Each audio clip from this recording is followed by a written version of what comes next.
جب انسان کو تھوڑا سا ترجمہ آتا ہو نا، اس کی تھوڑی توجہ ہو، اسے نماز پڑھنے کا بھی بڑا ہی مزہ آتا ہے۔ نبی کریم علیہ السلام فرماتے ہیں، رب فرماتا ہے یہ سورہ فاتحہ میرے اور میرے بندے کے درمیان آدھی آدھی ہے، آدھی میری ہے آدھی میرے بندے کی ہے۔ جب وہ کہتا ہے نا مالک یوم الدین، تو یہاں تک وہ میری تعریف کرتا ہے، ایاک نعبد و ایاک نستعین تک پہنچتا ہے تو اب میرا اور اس کا آدھا آدھا کام شروع ہو جاتا ہے۔ پھر آگے میرا بندہ جب مجھ سے دعا مانگتا ہے تو یہ اس کے الفاظ ہیں جو میں اپنے فضل سے قبول فرمایا کرتا ہوں۔ تو ارشاد فرمایا تمام تعریفیں اللہ کے لیے جو تمام جہانوں کا پالنے والا ہے، الرحمن الرحیم، بڑا ہی مہربان ہے نہایت۔ یہ رحمان مبالغے کا صیغہ ہے، یعنی اتنا رحم کرنے والا کہ جتنا کوئی اور رحم نہ کر سکے، اس لیے اللہ ہی رحمان ہو سکتا ہے، بندہ کوئی رحمان نہیں ہو سکتا۔ بندے کو رحیم کہا جا سکتا ہے، نبی پاک رحیم ہے لیکن رحمان نہیں ہے، اس لیے کسی بھی انسان کا نام رحمان نہیں ہو سکتا۔ کسی دکان پر بعض اوقات لوگ نام رکھ لیتے ہیں رحمان بک ڈپو، تو یہ درست نہیں ہے۔ بندے کا نام رحمان نہیں ہو سکتا، عبد الرحمان، اس لیے کہ یہ لفظ رحمان خدا کے علاوہ کسی اور کے لیے بولنا درست نہیں ہے۔ پھر ارشاد فرمایا مالک یوم الدین، اللہ مالک ہے قیامت کے دن کا۔ تو یا اللہ آج کے دن کا مالک بھی تو ہی ہے، آج جو یکم رمضان مبارک ہے تو اس دن کا مالک بھی اللہ ہی ہے۔ تو یہ جو خاص کر کہا مالک یوم الدین، اس کا معنی یہ ہے کہ یہاں کچھ لوگ عارضی طور بھی تو بعض چیزوں کے مالک ہیں نا، یہ زمین میری ہے، یہ گھڑی میری ہے، یہ گھر میرا ہے، یہ بچے میرے ہیں، عارضی طور پر بھی تو لوگ مالک ہیں۔ لیکن قیامت کے دن عارضی طور پر بھی کوئی مالک نہیں ہوگا، قیامت میں ساری بادشاہی فقط میرے اللہ کی ہوگی۔ بلکہ رب کریم فرمائے گا کہاں ہیں وہ لوگ جو دنیا میں بادشاہ بنا کرتے تھے، کدھر؟ بڑے بڑے کج کلا جو کہتے تھے کہ ہم اٹھتے ہیں تو لوگ اٹھتے ہیں، بیٹھتے ہیں تو دنیا بیٹھ جاتی، وہ کہاں ہیں؟ جب کوئی نہیں بولے گا تو رب فرمائے گا للہ الواحد القہار، آج ایک رب واحد اور قہار کی حکمرانی ہے۔ پھر ارشاد فرمایا ایاک نعبد و ایاک نستعین، بے شک ہم تیری ہی عبادت کرتے ہیں اور تجھی سے مدد چاہتے ہیں۔ عبادت بھی اللہ کی ہے اور مدد بھی، یہ جو بندوں کے ذریعے بعض اوقات مدد ہوتی ہے تو یہ مدد بھی اللہ کی ہے، یہ مدد بھی اللہ کی ہے۔ یہ کسی بندے نے مائک بنایا ہے جس کی مدد سے آپ تک آواز جا رہی ہے، تو اس کو عقل کس نے دی تھی بنانے کی؟ تو پھر مدد کس کی ہوئی؟ اللہ کی۔ تو دنیا میں کوئی بھی جو مدد کرتا ہے وہ اللہ کے ولی کریں، نبی کرے، پیغمبر کریں، تو وہ مدد کس کی ہے؟ اللہ کی، اس لیے کہ وہ ذاتی طور پر کچھ بھی نہیں کر سکتے، اگر اللہ انہیں توفیق نہ دے وہ کسی کی مدد نہیں کر سکتے۔ تو ایاک نعبد و ایاک نستعین، ہم تیری ہی عبادت کرتے ہیں، تجھی سے مدد چاہتے ہیں۔ اہدنا الصراط المستقیم، اے اللہ ہمیں سیدھا راستہ دکھا۔ کون سا راستہ سیدھا ہے؟ کون سا راستہ سیدھا ہے؟ تو اللہ نے خود ہی فرمایا ایسے ہی نہ بھٹک جانا، راستہ سیدھا وہ ہے صراط الذین انعمت علیہم، ان لوگوں کا راستہ سیدھا ہے جن پر اللہ نے انعام فرمایا ہے۔ اور وہ کون ہے؟ قرآن مجید نے خود فرمایا انعم اللہ علیہم من النبیین والصدیقین والشہداء والصالحین، وہ نبی ہیں، صدیق ہیں، شہید ہیں اور نیک لوگ ہیں۔ فرمایا اپنی مرضی کے راستے پہ چلو گے تو بھٹک جاؤ گے، رب کی بارگاہ میں سوال کرنا کہ وہ تمہیں نبیوں کے، صدیقوں کے، شہیدوں کے اور نیک لوگوں کے راستے پہ چلائے۔ غیر المغضوب علیہم ولا الضالین، نہ ان لوگوں کے راستے پہ چلا جن پر تیرا غضب ہوا، اور نہ ان کے راستے پہ چلا جن پر تو ناراض ہوا، جنہیں تو نے گمراہ کیا، ان لوگوں کے راستے پہ نہ چلا، بلکہ ان لوگوں کے راستے پہ چلا جن پر تیرا انعام ہوا۔ یہ جو لوگ ہیں نا مغضوب علیہم ولا الضالین، ایک گروہ یہودیوں کا ہے اور ایک عیسائیوں کا ہے۔ کہا جا رہا ہے یا اللہ نہ یہودیوں کے راستے پہ چلا اور نہ عیسائیوں کے راستے پہ چلا، ہمیں تو ابو بکر صدیق کے راستے پہ چلا، ہمیں تو عمر فاروق کے راستے پہ چلا، عثمان غنی، مولا علی اور جناب ابو ہریرہ کے راستے پہ چلا۔ اب یہ سورہ فاتحہ کا تو میں نے مکمل ترجمہ عرض کیا۔ سورہ بقرہ یہ قرآن مجید کی سب سے بڑی سورہ ہے۔ ایک حدیث اس کی فضیلت پہ سن لیں۔ نبی کریم علیہ السلام نے فرمایا جس گھر میں سورۃ بقرہ پڑھی جائے نا، فرمایا جن کیا وہاں سے تو شیطان بھی بھاگ جاتا ہے۔ سورہ بقرہ گھروں میں پڑھیں. یہ سب سے بڑا تعویذ ہے اگر گھر میں جنات ہوں, کوئی آسیب ہوں, اور یہ وہ والا تعویذ ہے جو مدینے والے رسول نے عطا فرمایا ہے. یہ سب سے بڑی سورہ ہے. مفسرین فرماتے ہیں اگر کوئی استدلال کی قوت رکھتا ہو تو ایک 100 چیز کا اللہ نے حکم دیا ہے, بلکہ امام اعظم فرماتے ہیں 100 تھوڑی ہے, میری نظر سے پڑھو تو 1000 چیزوں کا حکم دیا ہے, 1000 سے منع کیا ہے, اور 1000 قسم کی نصیحتیں اللہ کریم نے سورہ بقرہ کے اندر فرمائی. اس سورہ مبارکہ کا جو پہلا رکوع ہے نا, اس میں جو سب سے پہلی آیت ہے وہ ہے الف لام میم. ان کو کہتے ہیں حروف مقطعات. پہلا لفظ ہی جب کوئی قرآن مجید کا پڑھتا ہے نا, بہت بڑا عالم فاضل, بہت بڑا محدث, تو اسے یہ کہنا پڑتا ہے کہ میں نہیں جانتا, اللہ جانتا ہے یا اللہ کا رسول جانتا ہے. الف لام میم کا معنی ہم نہیں جانتے, اللہ جانے یا اللہ کا رسول جانے, یا جس کو وہ دونوں بتا دیں وہ جانتا ہے, ورنہ یہ اللہ اور اس کے رسول کا راز ہے.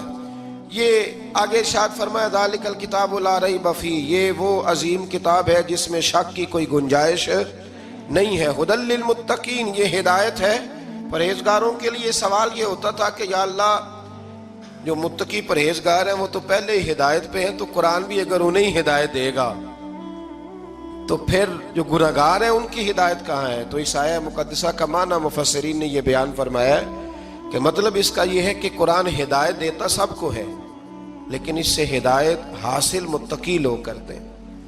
بارش برستی ہے نا سب جگہوں پہ, لیکن اگر کسی نے فرش کرایا ہو, ٹائلیں لگوائی ہو, تو وہاں پھل پھول اگ سکتے ہیں, سبزہ اگ سکتا ہے. اس کے لیے زمین کا زرخیز ہونا شرط ہے. قرآن مجید سب کو ہدایت دیتا ہے, لیکن قرآن مجید سے ہدایت لیتے وہ ہیں جنہیں اللہ نے تقوی والا دل عطا فرمایا ہے, ڈرنے والا دل دیا. آگے جو آیات ہیں نا 5, ان میں اللہ تبارک و تعالی نے متقی لوگوں کی فضیلت بیان کی ہے, نشانیاں بیان کی ہیں کہ وہ کون ہوتے ہیں. ان میں پہلا ارشاد فرمایا کہ متقی وہ ہوتا ہے جو غیب پہ ایمان لے آتا ہے, اس چکر میں نہیں پڑتا کہ آنکھوں سے دیکھوں گا تو مانوں گا. اور دوسرا فرمایا متقی وہ ہوتا ہے جو نماز قائم کرتا ہے اور اللہ کے دیے ہوئے رزق سے اللہ کے راستے میں خرچ کرتا ہے. اور تیسرا فرمایا متقی وہ ہوتے ہیں کہ محبوب جو قرآن ہم نے آپ پہ نازل کیا اس پر بھی ایمان لاتے ہیں, اور جو آپ سے پہلے نازل کیا گیا اس پر بھی ایمان لاتے ہیں, یعنی تورات کو, زبور کو, انجیل کو, اس کو بھی وہ مانتے ہیں. اور پھر اللہ کریم نے فرمایا اولئک علی ھدی من ربہم واولئک ھم المفلحون. یہ جو لوگ ہیں نا غیب پر ایمان لانے والے, نماز پڑھنے والے, زکوٰۃ دینے والے, پچھلی کتابوں کو بھی ماننے والے, نبیوں کو بھی ماننے والے, اور رسول پاک پر ایمان لانے والے, فرمایا یہ وہ لوگ ہیں جو اللہ کی طرف سے ہدایت پر ہیں, اور یہ وہ لوگ ہیں جو دنیا میں بھی کامیاب ہو جائیں گے اور آخرت میں بھی کامیاب ہو جائیں گے. پھر آگے نا اللہ تبارک و تعالی نے کفار کا ذکر فرمایا ہے 3 آیات کے اندر. مومن کے بعد دوسرا درجہ کس کا ہے ذکر میں؟ کافر کا. پہلے بات ہوئی 5 آیات میں مومنوں کی, اب 3 آیات میں ذکر کیا گیا پکے کافروں کا. مومن وہ ہوتا ہے زبان سے بھی اللہ اور اس کے رسول کو مانے, ان کی لائی ہوئی چیزوں کو مانے اور دل سے بھی تسلیم کرے. اور کافر وہ ہوتا ہے کہ جو نہ زبان سے مانتا ہے اور نہ ہی دل سے تسلیم کرتا ہے. پھر اللہ تبارک و تعالیٰ نے 13 آیات کے اندر 3 آیتوں میں کافروں کا ذکر کیا, اور 13 آیات کے اندر پھر منافقین کا ذکر فرمایا ہے. منافق اس کو کہتے ہیں, منافق اس کو کہتے ہیں جو زبان سے تو دعوے اونچے اونچے کرتا ہے ایمان کے, لیکن اس کے دل میں ایمان موجود نہیں ہوتا. آپ حیران ہوں گے, یہیں پہ بات کو ذرا غور سے سمجھیں کہ مومنوں کا ذکر 5 آیات میں اور کفار کا 3 آیات میں, پکے کفار کا, اور منافقین کے لیے اللہ نے اگلے ہی رکوع میں 13 آیات بیان فرمائی. 13. یہ خطرناک گروہ ہے منافقین کا, یہ خوفناک لوگ ہیں. یہ وہ چھپی ہوئی بیماری ہے کہ جس کو پکڑنا تھوڑا مشکل ہے. کچھ بیماریوں کو ڈاکٹر کہتے ہیں نا یہ خاموش قاتل ہے, قتل کر دیتی ہے پر پتہ نہیں لگنے دیتی. اسی طرح منافقین کا ٹولہ ہے. قرآن مجید کہتا ہے ان منافقین کے بارے میں وَمِنَ النَّاسِ مَن يَقُولُ آمَنَّا بِاللَّهِ وَبِالْيَوْمِ الْآخِرِ وَمَا هُمْ بِمُؤْمِنِينَ. اے محبوب کچھ لوگ کہتے ہیں ہم اللہ اور آخرت پر ایمان لائے, لیکن وہ ایمان لانے والے نہیں ہے تو جب رب کہتا ہے نہیں ہے، آج کسی کو کہہ دیا جائے نا کہ وہ بندہ جھوٹا کلمہ پڑھتا ہے، اس کی باتیں نہیں بتاتی، تو کہتے ہو آپ ایک کلمہ گو کو برا کہہ رہے ہیں۔ تو یہاں تو اللہ ان کے کلمے کا بھی اعلان فرما رہا ہے اور ان کے نفاق کا بھی اعلان 13 آیات میں۔ اور رب فرماتا ہے یخادعون اللہ والذین آمنوا وما یخدعون الا انفسهم وما یشعرون، فرمایا وہ اللہ کو دھوکہ دینا چاہتے ہیں مومنوں کو، حالانکہ نہیں دھوکہ دیتے مگر اپنی ہی جانوں کو، انہیں شعور ہی نہیں۔ اللہ تبارک و تعالیٰ نے 13 آیات کے اندر مکہ مکرمہ میں منافق کوئی نہیں تھا جب تک حضور نے ہجرت نہیں کی تھی۔ کیوں؟ اس لیے کہ وہاں جو کلمہ پڑھتا تھا اسے مار کھانی پڑتی تھی۔ تو کسی کو کیا مصیبت پڑی تھی جھوٹا کلمہ پڑھ کے مار کھائے۔ مدینے میں جب اسلامی حکومت قائم ہو گئی نا، تو کچھ لوگوں نے اسلامی حکومت سے فائدہ لینے کے لیے جھوٹے موٹے کلمے پڑھ لیے، اندر کفر رکھتے تھے، اوپر سے اظہار اسلام کرتے تھے۔ تو رب فرماتا ہے کہ ان کا یہ ایمان قابل قبول نہیں ہے۔ تو یا اللہ پھر کس کا ایمان قابل قبول ہے؟ تو اللہ کریم نے فرمایا وَإِذَا قِيلَ لَهُمْ آمِنُوا كَمَا آمَنَ النَّاسِ، جب ان سے کہا جاتا ہے نا اس طرح ایمان لاؤ جس طرح دوسرے لوگ لائے، یعنی ابو بکر صدیق کی طرح ایمان لاؤ، عمر فاروق کی طرح ایمان لاؤ، عثمان غنی کی طرح، مولا علی کی طرح، بلال حبشی کی طرح، تو کیا جواب دیتے ہیں؟ قالوا نؤمن كما آمن السفهاء، کیا اس طرح ایمان لائے جس طرح یہ بیوقوف ایمان لائے؟ الا انہم هم السفهاء، اللہ فرماتا ہے خبردار بے شک وہی بیوقوف ہے، ولکن لا يعلمون، لیکن انہیں اس کا علم نہیں ہے۔ وہ کہا کرتے تھے کہ یہ تو بیوقوف ہے معاذ اللہ۔ ابو بکر صدیق نے سارا ہی مال دے دیا نبی پاک کو، عمر فاروق نے آدھا دے دیا، مولا علی نے سارا کچھ حضور کے نام کر دیا، عثمان جو کماتے محنت کے ساتھ وہ سارا وہاں جا کے پیش کر دیتے ہیں، تو بیوقوفی ہے۔ آج بھی کچھ لوگ کہتے ہیں کلمہ پڑھنا چاہیے سیدھا سیدھا، یہ کیا بات ہو گئی کہ اب بندہ مسیتڑی ہو جائے، کاروبار بھی تو کرنا ہے نا، نماز روزہ بھی، تو بیوقوفی ہے۔ اللہ جواب دیتا ہے، فرمایا الا انہم هم السفہاء، خبردار بیوقوف تو تم ہو کہ میرے محبوب کی شریعت کا، دین کا، روحانیت کا سورج چمک رہا ہے اور تم نے فیض ہی کوئی نہیں حاصل کیا۔ تو میرے بھائیوں، صحابہ کا ایمان وہ ایمان ہے، اہل بیت نبوت کا وہ ایمان ہے کہ اللہ کو ایمان بھی وہ والا پسند ہے جو حضور کے غلاموں جیسا ایمان ہو۔ اللہ تبارک و تعالیٰ نے منافقین کا ذکر فرمایا، تو پھر اللہ کریم نے فرمایا یہ تو وہ بیوقوف لوگ ہیں اس آدمی کی طرح جو آگ جب پوری جلا لیتا ہے نا روشنی پھیل جاتی ہے تو پھر اللہ اس کا نور لے جاتا ہے۔ انہوں نے بھی چلاکیاں کر کے تھوڑا سا ماحول بنایا تھا تو اللہ نے ان کے سارے پردے کھول دیے، ان کے پاس کچھ باقی بچا، ان کے پردے کھول گئے۔ رسول کریم علیہ السلام کی بارگاہ میں نا ایک دن ان منافقین نے شرارت کر دی۔ منافقین نے شرارت کیا کی؟